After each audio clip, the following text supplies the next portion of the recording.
अस्सलाम वालेकुम dear student, आज हमारा कंप्यूटर का है लेक्चर नंबर 3, जिसमें हम पढ़ेंगे कंप्यूटर की जनरेशन के बारे में कि कंप्यूटर की जनरेशन क्या है, कंप्यूटर की पहली जनरेशन क्या है, कि कंप्यूटर की टेक्नोलॉजी से जो तब्दीलियाँ आती थी। मसलन पहली जब वैक्यूम ट्यूब आई तो पहली जनरेशन हो गई, नई चीज़ आ रही, ट्रांजिस्टर्स आ रहे, दूसरी हो गई, आईसी आ रहे, तीसरी हो गई। तो ये जो तब्दीलियाँ टेक्नोलॉजी में होती रही हैं, उसकी वजह से नए नए कंप्यूटर की जनरेशन आ रही। ये सवाल आपको इस तरह से आ सकता है कि साख्त के लिहाज से कंप्यूटर की जो है वो जनरेशन बयान करें या कंप्यूटर की दर्जा बंदी करें, या ये भी हो सकता है कि वो आपको इस तरह से सवाल दे दें कि मुख्तलिफ टेक्नोलॉजी के हिसाब से जो है कंप्यूटर की दर्जा बंदी करें, तो वो ये सारा कुछ आता है। या वैसे आमतौर पर जनरेशन पर पूछता है, पहली और तीसरी जनरेशन या पहली और दूसरी मुख्तलिफ जनरेशन का। जी बेटा, आज हम ये लेक्चर शुरू करते हैं। पहला लेक्चर जो हमारा है कंप्यूटर की पहली जनरेशन के बारे में।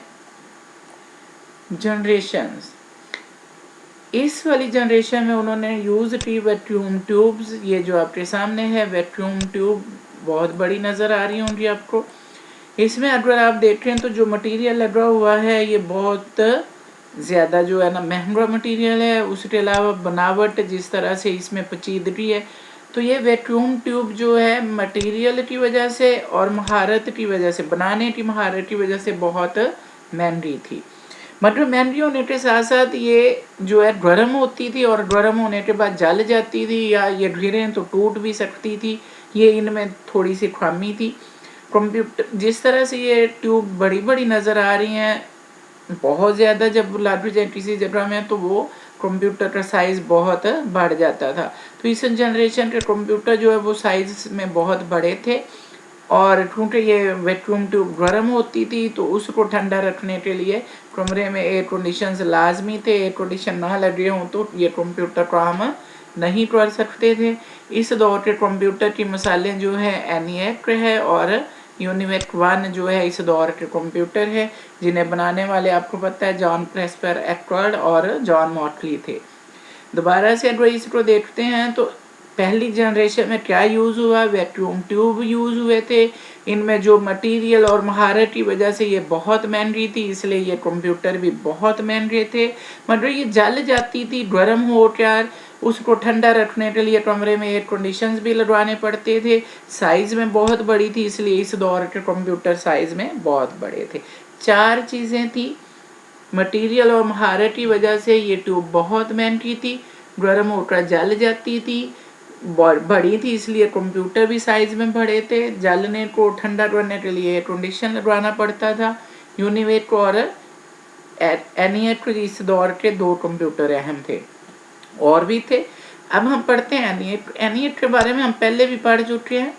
एनिएक बनाने वाले जो है 2 लोग थे, जैसे कि ये है मेरे पास जॉन प्रेस्पर एक्वर्ड और दूसरा है जॉन मॉटली।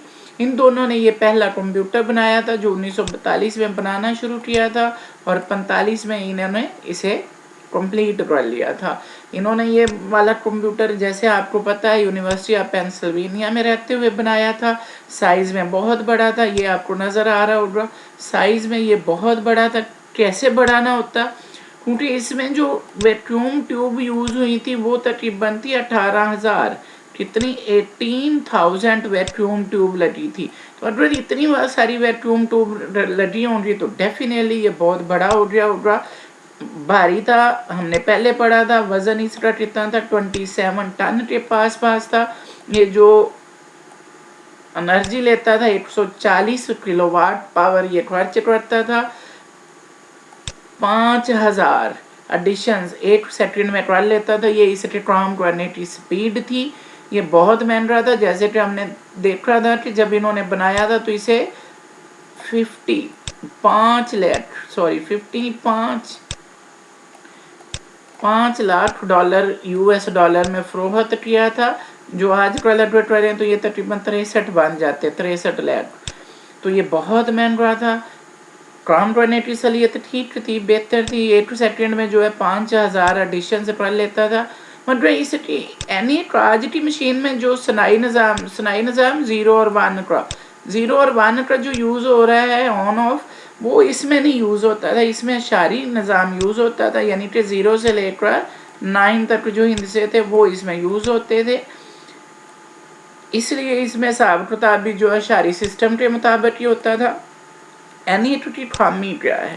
خامی یہ تھی کہ جب اس کے سوئچز جو ہے اس کو سیٹ کرنا, یعنی کہ لگانا ہے, پلگ ان کرنا ہے یا پلگ آؤٹ کرنا ہے, سوئچ لگانا ہے یا نکالنا ہے, تو اس وقت جو پروگرامنگ کرنی پڑتی تھی وہ ہاتھ سے کرتی تھی. جیسے کہ آپ کو نظر آ رہا ہوگا یہ والے پلگ ان اور آف ہونے کے لیے جو ہے پروگرامنگ جو ہے آپ کو ہاتھ سے کرنی پڑے گی. تو NE کے بارے میں ہم نے یہ پڑھا کہ 1942 میں شروع ہوا, 2 لوگوں نے بنایا تھا, سائز میں بڑا تھا, بھاری تھا, اتنی انرجی لیتا تھا, کام جو ہے 5000 ایڈیشنز کرتا تھا, صناعی نظام اس میں یوز ہوتا تھا, اشاری نہیں ہوتا تھا. خامی کیا تھی؟ قباحت مین خامی کیا تھی؟ سوئچز کو لگاتے اور اتارتے وقت جو ہے پروگرامنگ ہاتھ سے کرنا پڑتی تھی. یونیویٹ جو اسی دور کا, اسی جنریشن کا دوسرا کمپیوٹر تھا, یونیویٹ 1 کے نام سے جانا گیا, بنایا انہی نے, ایکورڈ اور موٹلی نے. پہلے انہوں نے یونیورسٹی میں رہتے ہوئے بنایا تھا, اب انہوں نے اپنی جو ہے تجارتی بنیادوں پر جو ہے کارپوریشن بنائی تھی, ایکورڈ موٹلی کارپوریشن, اس میں انہوں نے یہ یونیویٹ بنایا کمپیوٹر, یعنی اپنے لیے یہ بنایا گیا تھا.